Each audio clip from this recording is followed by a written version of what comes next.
가르치고 전함을 싫어하여 그들을 잡음에 날이 이미 저물었으므로 이튿날까지 가두었으나 말씀을 들은 사람 중에 믿는 자가 많으니 남자의 수가 약 5천이나 되었더라. 이튿날 관리들과 장로들과 서기관들이 예루살렘에 모였는데 대제사장 안나스와 가바야와 요한과 알렉산더와 및 대제사장의 문중이 다 참여하여 사도들을 가운데 세우고 묻되 너희가 무슨 권세와 누구의 이름으로 이 일을 행하였느냐. 이에 베드로가 성령이 충만하여 이르되 백성의 관리들과 장로들아 만일 병자에게 행한 착한 일에 대하여 이 사람이 어떻게 구원을 받았느냐고 오늘 우리에게 질문한다면 너희와 모든 이스라엘 백성들은 알라 너희가 십자가에 못 박고 하나님이 죽은 자 가운데서 살리신 나사렛 예수 그리스도의 이름으로 이 사람이 건강하게 되어 너희 앞에 섰느니라. 이 예수는 너희 건축자들의 버린 돌로서 집 모퉁이의 머릿돌이 되었느니라.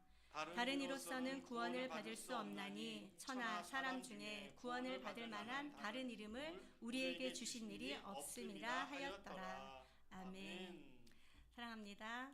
오늘도 하나님의 은혜의 말씀이 저와 여러분들에게 깨달아진 은혜가 있기를 축복합니다. 이 말씀이 깨달아지고 들려져서 우리들의 마음 가운데 새겨짐으로 우리들의 삶의 모든 자리에서 주님의 말씀을 살아내는 우리 모두가 되시기를 축복합니다. 여러분 이제 11월 첫 주입니다. 이제 달력을 보니 2장밖에 안 남았더라고요. 이번 달하고 다음 달 2장밖에 안 남았는데 여러분들 혹시 우리 교회 달력 집에 이렇게 걸어 놓으셨습니까? 걸어 놓으셨습니까? 걸어 놓으셨죠? 11월 달 뜯었죠? 여러분 뭐가 쓰여 있습니까? 울며 씨를 뿌리는 자는 반드시 기쁨의 단을 얻으리라. 사랑하는 여러분, 저와 여러분들의 모든 삶의 자리에서 울며 씨를 뿌린다 하더라도 하나님께서 반드시 곡식단을 거두게 하여 주실 줄로 믿습니다. 지금 현재 조금 어렵다 할지라도 그러나 그럼에도 불구하고 저와 여러분들에게 풍성하게 채워주신 하나님이시다라는 것이죠. 우리가 하는 것이 아니라 누가 해주신다고요? 하나님이 그렇게 해주신다라는 것을 말씀해주고 있는데 사실 오늘 아침에 제가 저걸 뜯으면서 우리 한 목사님이 그 얘기를 하더라고요. 우리 주선 사모님이 이런 얘기를 하더라고요. 얘기를 하는 거예요. 그렇구나. 이게 사실 우리 새벽 예배 때 며칠 전에 했던 말씀 중에 하나였거든요. 사랑하는 여러분, 저와 여러분들의 모든 삶의 자리에 풍성한 곡식단이 항상 있기를 축복합니다. 오늘 사실 4장 1절부터 12절 말씀도 어쩌면 이와 같은 동일한 맥락 가운데서 이 말씀이 이제 시작되는 것이 아닐까라는 생각이 듭니다. 저와 여러분들 이 시간 이전에 3장에서 어떤 일이 일어났습니까? 3장 1절 말씀해 보니까 이렇게 되어 있어요. 제9시 기도 시간에 베드로와 요한이 성전에 올라갈세 라고 되어 있어요. 여러분 제9시 기도 시간은 언제를 얘기를 하고 있죠? 우리나라 시간으로 얘기한다면 오후 3시잖아요. 오후 3시에 베드로와 요한이 성전에 기도하러 올라갔어요. 올라가다가 누구를 만났어요? 나면서부터 걷지 못하는 자 한 사람을 만났어요. 그리고 그를 보면서 베드로가 이렇게 얘기합니다. 은과 금은 내게 없지만 내게 있는 것을 내게 주노니 곧 나사렛 예수 그리스도의 이름으로 일어나 걸으라 라고 말씀하죠. 그러므로 말미암아 예수 그리스도의 그 이름이 그를 낫게 합니다. 한 번도 40년 동안 한 번도 일어나 보지도 못했고 걸어보지도 못했던 그였는데 그 이름으로 말미암아 일어나 걷기도 하고 뛰기도 하고 성전에 들어가서 하나님을 찬송하고 예배하는 모습을 보았죠. 그러므로 말미암아 이 일을 본 많은 사람들이 저 뛰어가고 걸어가고 찬송하는 저 사람 40년 동안이나 성전 미문 앞에 앉아가지고 구걸하던 자였는데 어떻게 돼서 저가 일어나서 걸어가고 뛰어가고 성전에 들어와서 하나님을 찬송하고 예배하지? 너무도 놀랐던 거죠. 그러니 모든 사람들이 전부 다 누구에게로 달려와요? 베드로와 요한 앞으로 달려옵니다. 물론 이 40년 동안 한 번도 걷지 못한 그 사람이 베드로와 요한을 붙잡고 떨어지지 않으려고 항상 같이 다니는 것을 보게 되죠. 그러므로 말미암아 베드로와 요한이 솔로몬 행각이라는 곳에 올라가서 그곳에서 설교를 합니다. 그 장면이 바로 지난 시간까지 이제 26절까지 있었고 이 이야기를 들은 유대의 종교 지도자들이 어떻게 반응하는지가 오늘 이 말씀에 나와 있습니다. 우리 4장 1절 말씀 한번 읽어보도록 할게요. 시작. 사도들이 백성에게 말할 때에 제사장들과 성전 맡은 자와 사두개인들이 이르러 아멘. 지금 베드로가 솔로몬 행각에서 설교를 하고 있는 그때에 원문에서는요, 말할 때에 사도들이 이렇게 되어 있거든요. 말할 때가 가장 먼저 나오는데 사도들은 지금 계속적으로 설교를 하고 있는 그 순간에 저쪽에서 누가 왔어요? 제사장들과 성전 맡은 자들과 사두개인들이 왔다라고 얘기를 하고 있는 것입니다. 이 제사장들, 성전 맡은 자들, 사두개인들은요, 이때 당시에 유대 종교 지도자들이었어요. 뿐만 아니라 유대의 최고 기관인 산헤드린 공회원들이었어요. 그래서 그들이 지금 온 이유가 무엇일까요? 이 제사장은 이때 당시에 제사장이 누구였을까요? 가야바였잖아요. 가야바. 그리고 가야바의 장인 안나스, 둘이서 이렇게 같이 제사장 역할을 감당하고 있을 그때였어요. 그들과 성전 맡은 자는요, 경비대장처럼, 그러니까 성전의 모든 치안과 법을 또 질서를 유지하는 그런 자들이 바로 이 성전 맡은 자예요. 제사장들, 사두개인들 모두 복수형이지만 성전 맡은 자는 수장을 얘기를 하고 있는 거예요. 단수로 나왔잖아요. 이 사람들이 지금 왔어요. 온 이유가 무엇일까요? 그 이유는 바로 2절 말씀에 있어요. 2절 말씀 한번 읽어보도록 할게요. 시작. 예수 안에 죽은 자의 부활이 있다고 백성을 가르치고 전함을 싫어하여. 지금 이들이 온 이유가 무엇이라고요? 가장 첫 번째는 사도들이 지금 솔로몬 행각에서 가르치고 있는 것, 이것이 못마땅한 거예요. 왜 그럴까요, 여러분? 사도들이 왜 솔로몬 행각에서 가르치고 있는데 그것이 왜 못마땅한 것일까요? 이 솔로몬 행각에서는요, 가르치는 자들이 따로 구별되어 있습니다. 제사장들이나 아니면 제사장들이 인정하는 랍비들, 이 사람들이 와서 가르쳐야 되는데 지금 누가 와서 가르치고 있는 거예요? 사도들이 와서 지금 가르치고 있는 거예요. 이 자체를 지금 싫어하고 있다라고 얘기를 하고 있는 것입니다. 그러므로 말미암아 사도들이 말할 그때에 제사장들과 성전 맡은 자와 사두개인들이 이르렀다라고 얘기를 하고, 여러분 여기서 이르렀다라고 얘기를 하는 것은 조용조용 가만 저기서 설교하고 있으니까 뒤에 가서 가만히 앉아 있어야지 이렇게 온 것이 아닙니다. 이르렀다라고 얘기를 하는 것은요, 급섭하였다라고 얘기를 하고 있는 것입니다. 왜요? 그들을 체포하기 위해서 달려왔다라고 얘기를 하고 있는 것입니다. 생명의 위협까지 느낄 수 있도록 그들이 갑작스럽게 등장하였다라고 얘기를 하고 있는 것입니다. 그 첫 번째 이유가 사도들이 백성들을 가르치고 있었기 때문이에요. 두 번째 이유는 뭐예요? 가르치는 내용 때문에 이렇게 급습하였다라고 얘기를 했는데, 가르치는 내용이 무엇이었습니까? 예수 안에 죽은 자의 부활이 있다라고 가르쳤기 때문인 것이죠. 여러분, 저와 여러분들은 예수 안에 죽은 자의 부활이 있다라는 것을 믿으십니까? 믿죠. 그리고 우리는 부활을 믿고 있습니다. 그러나 이 사두개인들은 부활을 믿지 않았습니다. 천사도 없고 영도 없고 이 모든 것들을 믿지 않은 자들이 바로 이 사두개인들이었어요. 근데 사두개인들이 성전의 유대 종교 지도자들이었어요. 그러니까 자기들이 가르치는 거하고 사도들이 가르치는 거하고 같지가 않은 거예요. 그렇기 때문에 급습하여서 이들을 체포하려고 나왔다라고 얘기를 하고 있는 것입니다. 그리하여 3절 우리 한번 읽어보도록 할게요. 시작. 그들을 잡음에 날이 이미 저물었으므로 이튿날까지 가두었으나. 아멘. 그래서 급습하여서 그들을 잡았어요. 그들을 잡았다. 이 잡다라고 얘기를 하는 것은요, 아주 결박하여서 데리고 갔다, 이런 뜻을 가지고 있습니다. 날이 이미 저물었으므로. 왜 날이 이미 저물었을까요? 우리나라 시간으로 보니까 오후 3시쯤에 베드로와 요한이 나면서부터 못 걷게 된 자를 고쳤잖아요. 누구의 이름으로? 예수 그리스도의 이름으로. 그러므로 말미암아 사람들이 몰려와서 솔로몬 행각으로 갔어요. 오후 3시에. 그리고 난 이후에 사도들이 그곳에서 설교를 하고 있었어요. 그러다 보니까 시간이 점점 지나가는 것이죠. 그런데 여기 지금 날이 저물었다라고 얘기를 하는 것은 이들은 오후 6시가 하루의 시작으로, 완전 저문 시작으로 얘기를 하잖아요. 그렇기 때문에 날이 저물었다라고 얘기를 하는 것은 오후 6시, 유대 시간으로는 제 12시를 얘기를 하고 있죠. 그렇기 때문에 이튿날까지 가두었다. 여러분 왜 그랬을까요? 유대에는요, 종교적인 법으로 인해서 날이 지고 난 이후에는 재판을 할 수가 없습니다. 그렇기 때문에 그 다음 날까지 날이 새도록 그들을 붙잡아서 옥에 감금해놨다라고 얘기를 하고 있는 것입니다. 여러분, 여기는 그래도 이튿날까지 가두었잖아요. 날이 밝을 때 재판하기 위해서 가두었잖아요. 여러분, 예수님은 어떻습니까? 예수님은 밤에 붙잡아서 밤에 재판을 하고 밤에 내어주고 밤에 그 모든 일들이 이루었다라는 거죠. 예수님을 붙잡은 그 자체가 이미 불법이다라는 것을 보여주고 있는 것입니다.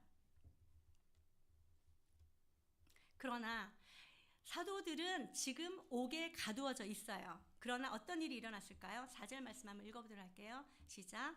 말씀을 들은 사람 중에 믿는 자가 많으니 남자의 수가 5천이나 되었더라. 아멘. 사랑하는 여러분, 사람은 감금할 수 있어요.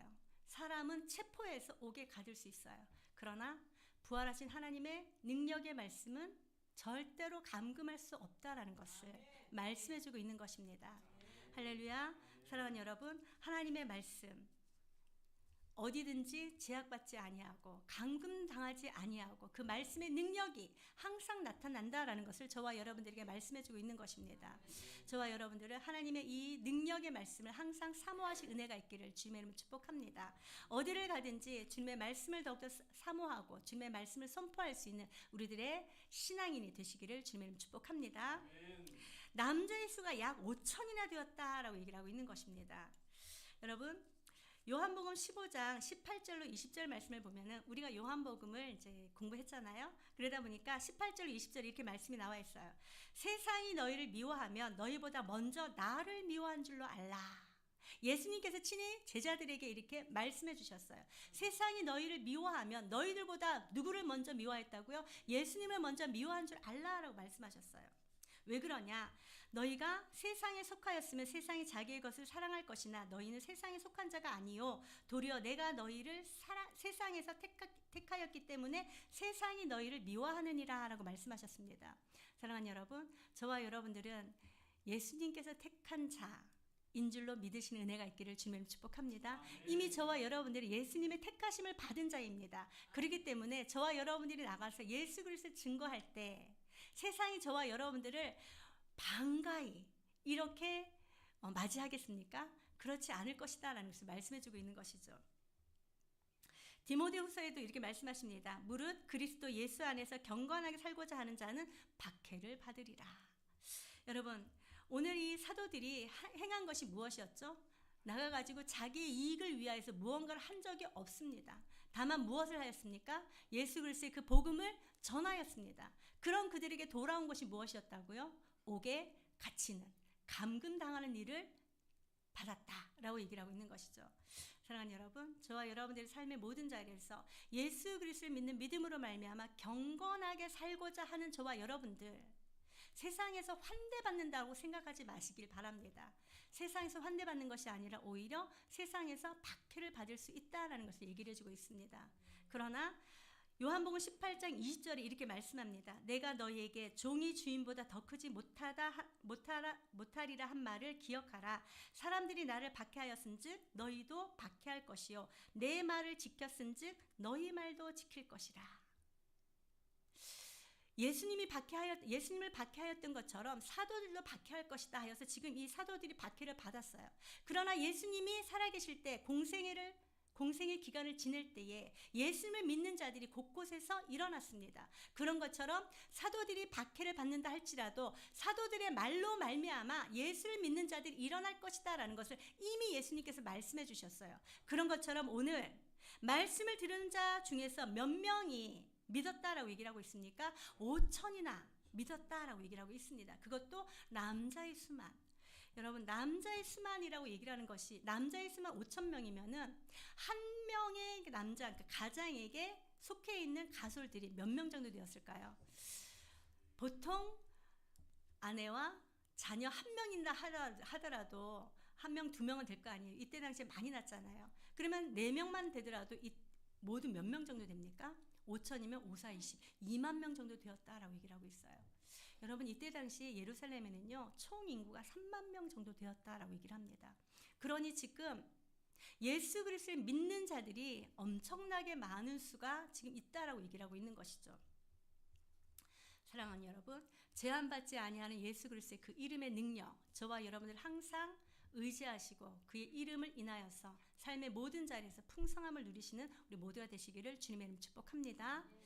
자, 5절부터 이제 12절까지 말씀은요. 이제 이 유대 종교 지도자들이 제자들을, 그러니까 사도들을 어떻게 신문하였고 사도들이 어떻게 대답하였는지에 대해서 말씀해주고 있습니다. 5절 말씀 한번 읽어보도록 할게요. 5절 시작.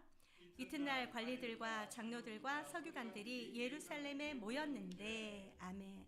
자, 그 이튿날까지 가두었어요. 가두고 난 다음에 그 이튿날에 누가 왔는지를 정확하게 알려주고 있어요. 누가 왔습니까? 관리들과 장로들과 서기관들이 예루살렘에 모였다라고 얘기를 하고 있습니다. 여기서 관리들과 장로들은요, 사두개파 사람들입니다. 사두개인들을 얘기를 하는데, 서기관들은 바리새인들을 얘기를 하고 있어요. 여러분, 바리새인은요, 이 사두개파 사람들, 사두개인들과 달라서 부활이 있다라는 것을 믿습니까? 믿지 않습니까? 믿는 자들입니다. 그렇기 때문에 근본적으로 사두개인들과 바리새인들은 하나가 될 수 없는 그런 사이였어요. 그런데 이들이 예수님을 핍박하거나 죽이거나 예수님을 믿는 자들을 핍박할 때는 그날에는 하나가 되었다라고 얘기를 하는 것을 우리는 알 수 있습니다. 그리고 이미 우리가 요한복음에서 말씀을 보았죠. 헤롯과 빌라도가 전에는 원수였지만 그날에는 친구가 되었더라, 이렇게 말씀하시는 것처럼, 사실 오늘을 살아가고 있는 저와 여러분들의 세상 삶에도 이러한 일들이 너무도 많습니다. 사실 진리가 묻히는 경우가 너무도 많다라는 것을 보게 됩니다. 왜죠? 진리가 아닌 것들을 추구하는 사람들이 너무 많은 거예요. 카더라 통신 너무 많잖아요. 그렇게 서로가 평소에는 다른다 할지라도 어느 하나를 공격하기 위해서는 하나가 되는 경우가 너무 많은 것을 보게 됩니다. 사랑하는 여러분, 저와 여러분들은 삶의 모든 자리에서 분별력 있게 행하신 은혜가 있기를 주님의 이름으로 축복합니다. 우리가 그 모든 일들 가운데서 분별하지 못하면 저와 여러분들이 진리가 아니라 비진리를 따를 수도 있다는 것을 얘기를 해주고 있는 것이죠. 저와 여러분들은 항상 분별의 영이 있기를 주님의 이름으로 축복합니다. 이 분별의 영, 성령의 열매 중에 하나인 것을 기억하십니까? 사랑하는 여러분, 성령의 열매 중에 하나인 분별의 영이 저와 여러분들이 항상 있기를 주님의 이름으로 축복합니다. 이 분별의 영이 있기 위하여 성령의 충만함을 받으신 은혜가 있길 바랍니다. 이 성령의 충만함을 우리가 어떻게 받을 수 있을까요? 말씀과 기도로 거룩하여짐이다 라고 말씀하신 것처럼 말씀과 기도 가운데 항상 머물 수 있는 저와 여러분들 되시기를 주님의 이름으로 축복합니다. 그럴 때 저와 여러분들에게 성령의 충만함이 임하게 될 줄로 믿습니다. 성령의 충만한 여러분들 되시기를 축복합니다. 자, 이렇게 관리들과 장로들과 서기관들이 예루살렘에 모였는데 6절 말씀 한번 읽어보도록 할게요. 시작. 대제사장 안나스와 가야바와 요한과 알렉산더와 및 대제사장의 문중이 다 참여하여, 여러분 지금 누구에 대해서 이야기를 하고 있습니까? 대제사장에 대해서 이야기를 하고 있는데, 대제사장 누구가 나와요? 안나스와 가야바가 나와 있는 것입니다. 이 안나스와 가야바는요, 장인과 사위의 그런 관계입니다. 그런데 보니까 요한과 알렉산더와 및 대제사장의 문중이 다 참여했다라고 얘기를 하는데, 대제사장의 역할을 누가 지금 독점하고 있다라고 얘기를 하고 있습니까? 바로 이 안나스와 가야바의 그 문중이 전부 다 독점하고 있다라고 얘기를 하고 있는 것이에요. 이들이 누구일까요, 여러분? 누가복음 3장 2절 말씀에는 이렇게 나와 있어요. 안나스와 가야바가 대제사장으로 있을 때에 하나님의 말씀이 빈들에서 사가랴의 아들 요한에게 임한지라. 여기 요한은 세례 요한을 얘기를 하고 있거든요. 세례 요한이 활동하기도 전에 이미 안나스와 가야바가 대제사장이었다라고 얘기를 하고 있는 것입니다. 이것은 예수님의 십자가의 순환과 죽음과 이 모든 일에 가장 선두로 해서 앞장서서 가는 자들이 누구였다고요? 바로 이 안나스와 가야바 대제사장들이다라는 것을 이야기해주고 있는 것입니다. 족벌 정치를 하고 있는 것이죠. 한마디로 이야기하면 족벌 정치를 하고 있는데 그 이유가 무엇일까요? 이들은 이미 로마로부터 받은 그 권세, 기득권이 너무도 컸다라는 것을 알게 하는 것입니다. 자기들이 예수를 정죄하여 십자가에 달려 죽게 하였는데 그 예수님의 부활, 죽은 자의 부활이 예수님 안에 있다라는 것을 가르치니 그들이 지금 모두 다 나와가지고 사도들을 잡아서 죽이려고 하는 그런 상황 가운데 있다라고 얘기를 하고 있는 것입니다. 그러고 나서 지금 재판을 하는데 7절 말씀 한번 읽어보도록 할게요. 시작. 사도들을 가운데 세우고 묻되 너희가 무슨 권세와 누구의 이름으로 이 일을 행하였느냐. 아멘. 여러분, 이 자들이 와서 유대 종교 지도자들이 와서 사도들에게 물은 것이 무엇입니까? 너희가 무슨 권세와 누구의 이름으로 이 일을 행하였느냐라고 얘기를 하고 있습니다. 여러분들은 어디 밖에 나가가지고 이렇게 이제 모든 사람, 많은 사람들이 이렇게 모여 있는 그 자리에 나와가지고 얘기를 하라 그런다든지 아니면 무언가를 하라 그러면 여러분들은 어떻겠습니까? 이게 막 덜덜덜덜 떨리지 않겠습니까? 근데 지금 여기는 어디예요? 법정입니다. 법정인데 이 사람들 모두 다 나와가지고 지금 사도들을 어디다 세웠다고 얘기를 하고 있습니까? 어디다가? 성경에 나와 있어요. 어디에 세웠다고요? 가운데 세웠대요. 가운데. 모든 사람들이 이게 삥 둘러서서 있는데 가운데 딱 서가지고 그 사람을 지금 향해서 지금 공격하고 있는 거예요. 뭐라고 공격하고 있어요? 너희가 무슨 권세와 누구의 이름으로 이 일을 행하였느냐. 얼마나 무섭겠습니까? 여러분, 이 사도들은요, 예수님께서 십자가에 달리시기 전에 겟세마네 동산에서 로마 병정들에게 붙잡힙니다. 그때 자기의 목숨의 위협을 느끼고 너무도 무서워서 예수님을 버려두고 전부 다 도망하였던 그런 자들이었어요. 그러나 베드로와 요한은 그 뒤를 쫄래쫄래 따라와가지고 법정에 계시는 예수님을 보았어요. 이렇게 재판받는 그 모습을 보았어요. 그때 당시에 사도 베드로는 어떻게 했어요? 베드로는 예수님을 모른다고 3번씩이나 부인하고 저주까지 했던 자입니다. 그런 자가 지금 예수님처럼 그 법정에서 가운데 세워짐을 당하고 이렇게 지금 신문을 받고 있다라는 것이죠. 얼마나 무서웠겠습니까? 우리가 베드로가 어떤 사람인 걸 다 알고 있는데 지금 베드로 이 심정이 얼마나 무서웠을까? 이런 생각 들지 않습니까? 너희가 무슨 권세와 누구의 이름으로 이 일을 행하였느냐라고 얘기를 하고 있죠. 예수님께서 살아계실 때 공생의 기간 동안에 예수님께서 행하시는 그 모든 일들, 기적을 나타내고 병자를 고치고 하는 일들을 보고서 이들이 뭐라고 얘기를 했습니까? 저가 바알세부를 힘입어서 저런 일들을 한다, 이렇게 정죄하지 않았습니까? 혹시라도 다른 신의 이름을 빌어서 이런 일들을 했다라고 하면은 이들을 정죄해서 죽이려고, 올물에 걸게 하려고 지금 무슨 권세와 누구의 이름으로 이 일을 행하였느냐라고 묻는 것입니다. 그냥 너 도대체 이거는 어떻게 해서 이런 일들을 행하였느냐 궁금해서 묻는 것이 아닙니다. 어떻게 해서든지 고리를 걸어서 붙잡아서 죽이려고 하는 이 사람들의 마음을 보게 되는 것이죠. 그러잖아도 너무도 무서운데 이렇게 이 얘기를 해가지고 여기에 올무에 걸리면 나는 이제 죽을 수도 있다, 이런 생각 들지 않겠습니까? 그럴 때 베드로는 어떻게 했을까요? 자, 8절 말씀 한번 읽어보도록 할게요. 시작. 이에 베드로가 성령이 충만하여 이르되 백성의 관리들과 장로들아. 아멘. 여러분, 지금 베드로의 모습이 어떻습니까? 너무 무서워요. 대충대충 둘러대고 막 변명하고 막 이렇게 합니까?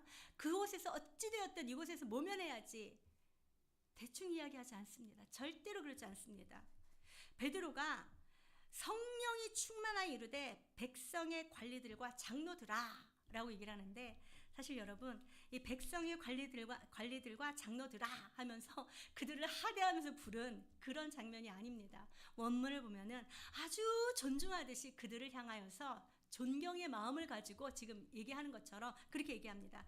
백성의 관리들과 장로들이여 라고 부르는 것이죠.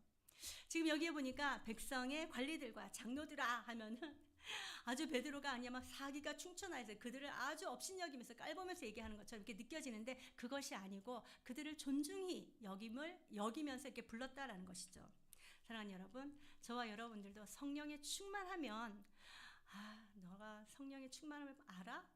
나는 성령이 충만함을 받았어. 뭐 이런 식으로 우쭐해질 수 있는데 사실 여러분 성령이 충만하면 할수록 저와 여러분들은 벼가 고개를 숙이듯이 더욱더 겸손해야 된다라는 것을 보여주고 있는 것입니다. 할렐루야. 겸손한 자 되시기를 주님의 이름으로 축복합니다.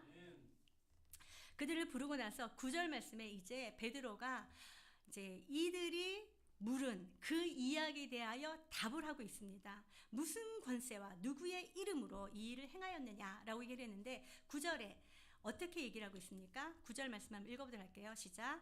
만일 병자에게 행한 착한 일에 대하여 이 사람이 어떻게 구원을 받았느냐고 오늘 우리에게 질문한다면. 아멘. 여기에 보니까 이게 먼저 사도들이 자기 자신을 변호하고 있어요. 무엇을 변호하고 있습니까? 이 병자에게 행한 일이 어떤 일이라고 얘기를 하고 있습니까? 착한 일이다라는 것을 얘기를 해주고 있어요. 이 착한 일이라고 얘기를 하는 것은요, 섬김을 얘기를 하고 있거든요. 내가 오히려 이 자를 섬김으로 이 자를 낫게 한 것은 또 내가 아니다라는 것을 정확하게 얘기를 해주고 있습니다. 오히려 우리가 행한 이것은 착한 일인데 이것은 이 자를 섬기는 일이다, 섬긴 일이다라는 것을 얘기를 해주고 있어요. 그리고 이 사람이 어떻게 구원을 받았냐고 하면 오늘 우리에게 질문한다면이라고 얘기를 했는데 이 사도 베드로는 자기들이 한 일이 어떠한 일이라고 정확하게 얘기를 하고 있는 것입니까? 착한 일을 하였고 이 자가 완전하게 치유함을 받았다, 구원함을 받았다라고 지금 대답을 하고 있는 것입니다. 할렐루야. 사랑하는 여러분, 이 구원이라는 것, 여러분들 구원 받으셨습니까? 구원이라는 것은요, 죄에서 건짐을 받는다 뿐만 아니라 치유함을 받는다라는 그런 뜻도 가지고 있습니다.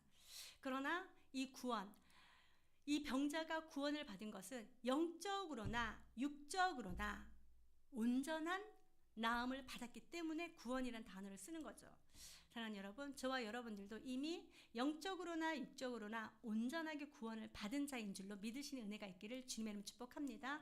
사도 베드로는 우리가 행한 그 모든 일도 인하여서 저가 완전하게 구원을 받았다, 그것이 착한 일이다 라고 얘기를 하고 있는 것입니다. 여러분, 예수님께서 공생의 기간 동안에 회당에서 가르치십니다. 그때 손 마른 자가 있습니다. 그들을 이렇게 세웁니다. 그리고 거기에 모여있는 유대인들에게 묻습니다.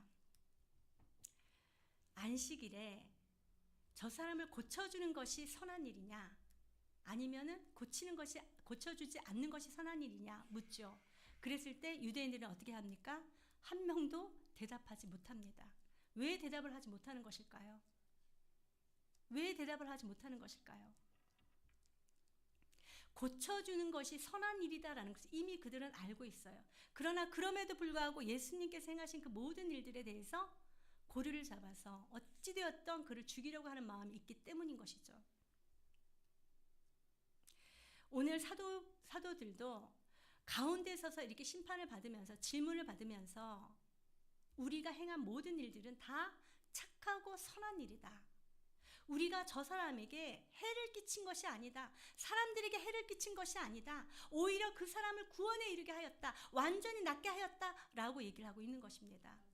사랑하는 여러분, 저와 여러분들도 삶의 모든 자리에서 저와 여러분들의 뒷모습을 통하여서 다른 사람들에게 선한 영향력을 미칠 수 있는 우리 모두가 되시기를 주님의 이름으로 축복합니다. 그리함으로 말미암아 이 사도들처럼 저와 여러분들이 행한 그 모든 것이 착한 일이고 선한 일이었다라고 고백할 수 있는 우리 모두가 되시기를 주님의 이름으로 축복합니다.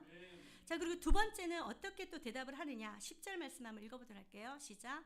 너희와 모든 이스라엘 백성들은 알라. 너희가 십자가에 못 박고 하나님이 죽은 자 가운데서 살리신 나사렛 예수 그리스도의 이름으로 이 사람이 건강하게 되어 너희 앞에 섰느니라. 아멘. 사도들이 너무도 담대하게 이렇게 얘기합니다. 너희와 모든 이스라엘 백성들은 알라라고 얘기를 하고 있어요. 지금 유대 종교 지도자들 앞에서 지금 신문을 받으면서 대답을 하고 있는데 너희와 모든 이스라엘 백성들은 알라라고, 모든 이스라엘 백성들까지 함께 내 말을 들어야 된다, 이것이 진리다라고 확신 있게 이야기를 하고 있는 것입니다. 그러면서 너희와 하나님을 대조하면서 얘기를 하고 있어요. 너희가 누구라고요?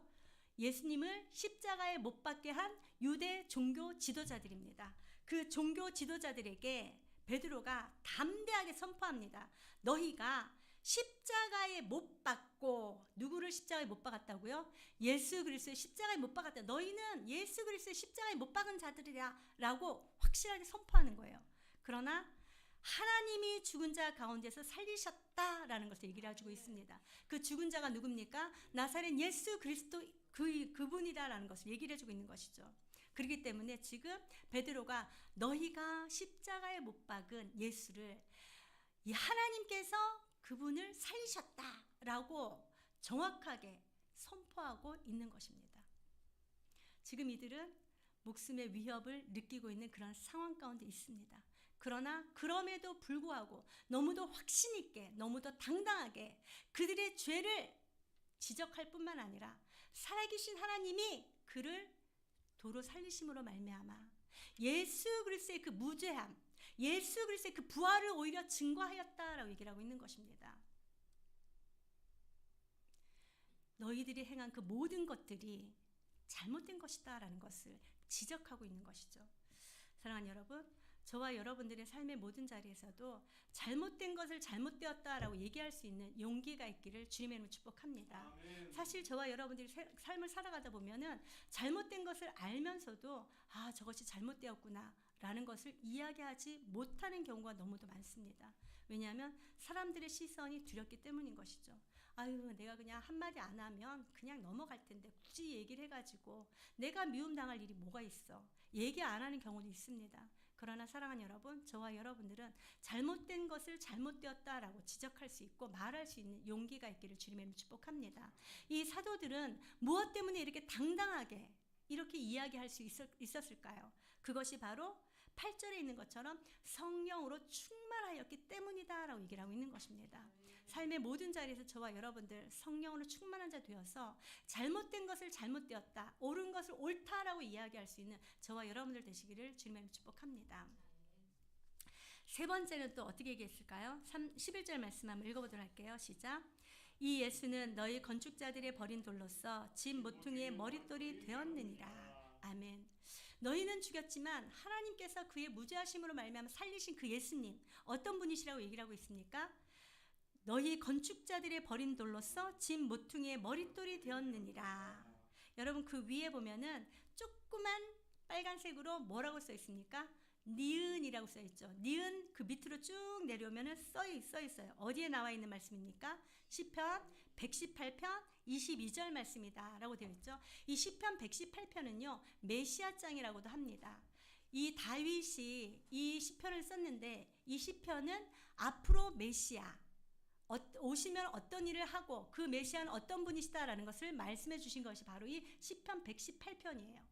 근데 거기에 너희 건축자들의 버린 돌로서 집 모퉁이의 머릿돌이 되었다라고 얘기를 하는 것은 메시아가 사람들은 싫어서 버렸지만 하나님께서는 그를 다시 집 모퉁이의 머릿돌로 삼으셨다라고 얘기를 하고 있는 것입니다. 여러분, 집 모퉁이의 머릿돌, 우리는 건축자들이 아니니까 잘 모르죠. 근데 이 집 모퉁이의 머릿돌이라는 것은요, 성과 벽과 벽, 건물과 건물을 이어주는 그런 역할을 합니다. 그래서 이 모퉁이부터 시작을 해가지고 집을 짓다가 이렇게 쭉 되어 다 짓고 나서 다시 모퉁이에서 만나는 거예요. 그렇기 때문에 건물을 이어주는 곳이 어디라고요? 이 머릿돌이다라고 얘기를 하고 있는 것입니다. 그만큼 중요한 곳이 바로 이 머릿돌인데, 건축자들은요 예수님을 메시아를 대적하는 자들을 얘기를 하고 있거든요. 메시아를 대적하는 자들이 버려버렸지만 하나님께서는 그를 어떻게 했다고요? 집 모퉁이의 머릿돌로 가장 핵심적으로 사용하셨다라고 얘기를 하고 있는 것입니다. 그것을 지금 비유로서 유대 종교 지도자들에게 얘기를 하고 있는 거예요. 그렇다면 유대 종교 지도자들은 이것이 바로 건축자는 바로 우리를 가리키는 것이고 모퉁이돌, 머릿돌은 바로 예수님을, 메시아이신 예수님을 이야기한다라는 것을 이들은 다 알고 있습니다. 너무도 담대하게 예수 그리스도가 메시아다라는 것을 선포하고 있는 것이죠. 할렐루야. 사랑하는 여러분, 저와 여러분들의 삶의 모든 자리에서도 예수 그리스도가 메시아, 구원자이시다라는 것을 언제나 선포할 수 있는 은혜가 있기를 주님의 이름 축복합니다. 이들은 지금 너무도 힘들고 어려운 상황이에요. 너무도 두렵고 무서운 상황이에요. 어쩌면 자기의 목숨까지 이룰 수 있다라는 그런 상황이에요. 그러나 그럼에도 불구하고 때를 얻든지 못 얻든지 전파하기를 힘쓰고 애쓰는 이들을 보게 됩니다. 사랑하는 여러분, 저와 여러분들의 삶의 모든 자리에서도 때를 얻든지 못 얻든지 예수 그리스도를 전파할 수 있는 우리들의 입술이 되시기를 주님의 이름으로 축복합니다. 그래서 그럴까요? 오늘 아침에 우리 이제 집사님이 우리 태코 형제님하고 같이 들어왔잖아요. 들어오면서 집사님이 하신 말씀이 딱 머리에 딱 박히더라고요. 같이 오니까 너무 반갑더래요. 그래서 우리 집사님이 같이 온 누군가에 의지해서 같이 오는 그 사람에게 가가지고 증거했다고 얘기를 하더라고요. 그러면서 막 전화번호까지 받을 거 서로가 서로 주고받는 그런 것까지 했다 하더라고요. 사랑하는 여러분, 언제나 어디서나 우리들은 때를 얻든지 못 얻든지 그리스도를 전파할 수 있고 전도할 수 있는 우리들의 입술이 되시기를 주님의 이름 축복합니다. 얼마나 하나님께서 귀하게 보실까요? 오늘 이 사도들과 마찬가지로 정말 순간적인 그 찰나의 순간에 그렇게 예수 그리스도를 또 이렇게 전파했다라는 것이 얼마나 귀한지요. 저와 여러분들 예수 그리스도를 언제나 전파하고 또 다른 사람들에게도 소개할 수 있는 우리들의 삶이 되시기를, 또 우리들의 입술이 되시기를 주님의 이름으로 축복합니다. 자, 12절 말씀에 또 어떻게 대답하는지 네 번째 읽어보도록 하겠습니다. 시작.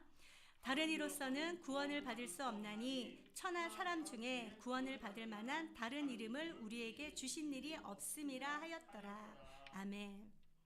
그리고 이제 탁 완전히 쐐기를 박아서 그들에게 지금 얘기를 하고 있는 것입니다. 예수님을 죽인 그들에게 이렇게 얘기를 합니다.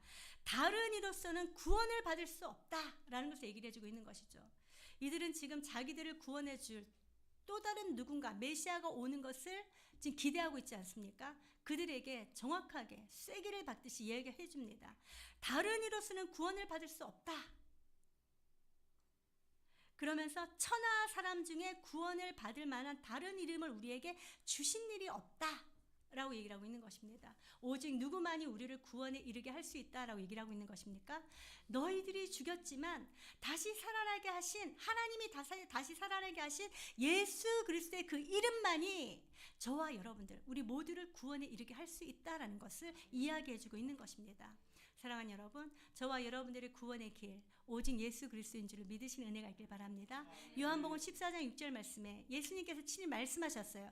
내가 곧 길이요 진리요 생명이니 나로 말미암지 않고는 아버지께로 올 자가 없느니라. 할렐루야.